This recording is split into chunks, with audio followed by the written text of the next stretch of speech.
PrindleInstitute.org is a website of the Prindle Institute for Ethics. It seems that this institute is for ethics education and research around ethics. They have published an article by someone called Laura Sisko. Is antinatalism objectionably paternalistic? And even though there's a question mark in the title, the article seems to claim that yes, it is. For that, Laura has to first of all define paternalism and then say why antinatalism is paternalistic and then say why it is objectionably paternalistic. So, Laura defines paternalism. She says that the moral concept of paternalism consists in the notion of interference in the freedom of another for the sake of promoting their perceived good. And she recognizes that there are many paternalistic policies in our everyday life. For example, seat belts is one example. No smoking areas. We are infringing on freedom of people to smoke, but that's good because that's good in general for people. So not all paternalistic policies are objectionable. But then we also have to look at whether antinatalism is paternalistic. And she says that antinatalism is paternalistic in two ways. What those two ways are, let's have a look. The way the topic of paternalism interferes with debates over antinatalism is twofold. For one, antinatalism deals with the procreative choices of individuals. Some strong versions of antinatalism seek to impose a vision of what's best on prospective parents whose opinions might sharply diverge from that of antinatalists. So, what she's saying is antinatalists are imposing their views on prospective parents. And I think it is wrong in general because imposition, you are imposing your view on me, is an argument used by everybody for everything. Even in case of animal rights and veganism, many anti-vegans say that vegans are imposing their views on anti-vegans, who these anti-vegans are actually contributing to slaughter of animals.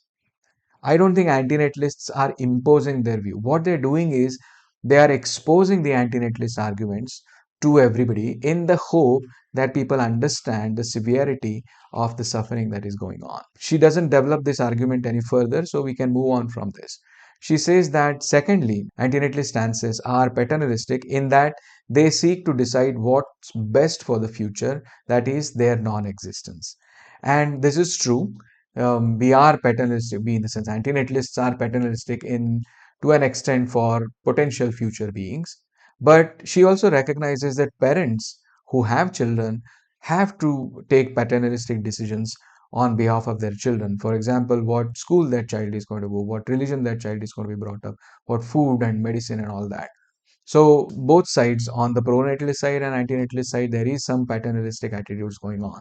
She says what differentiates antinatalism and therefore it makes antinatalist paternalism objectionable is that if we ask most of the people who exist today, they would answer that they prefer existence. And she says that we should extrapolate that opinions of existing people onto future people. Thus, we are merely extrapolating their preferences from those who are already living. So we are projecting the preferences of existing people onto the future people.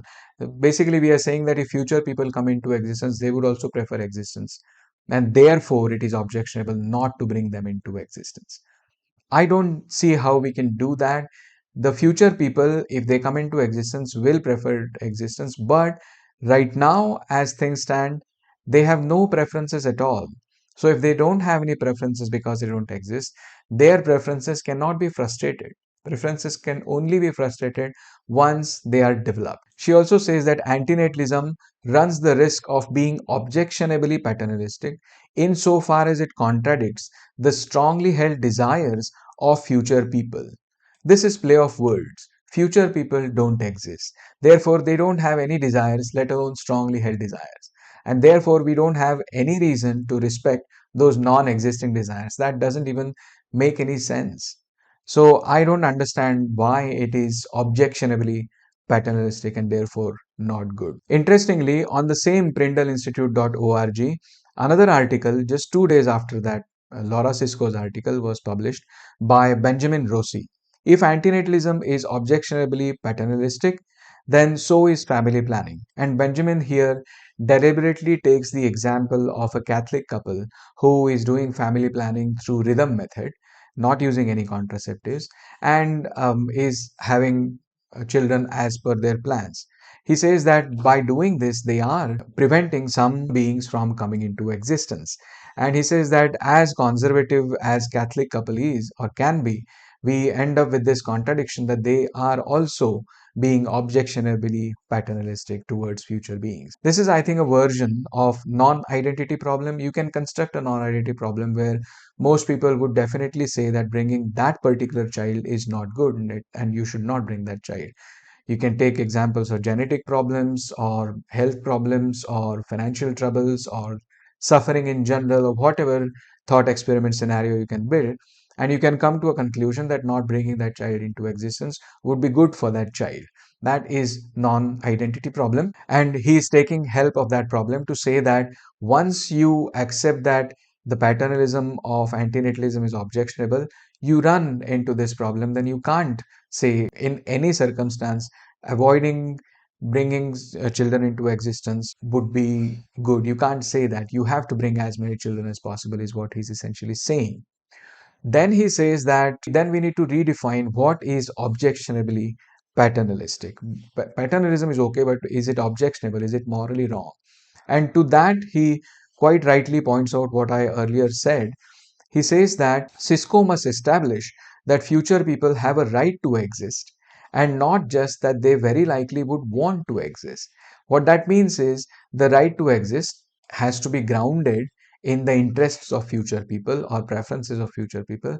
And because those interests are not developed, they don't exist. We cannot have those rights, and therefore, this paternalism cannot be objectionable. This cannot be morally wrong. Overall, again, both articles are nice because it invokes us to think about it and, from both sides. Very nice articles on Prindle Institute.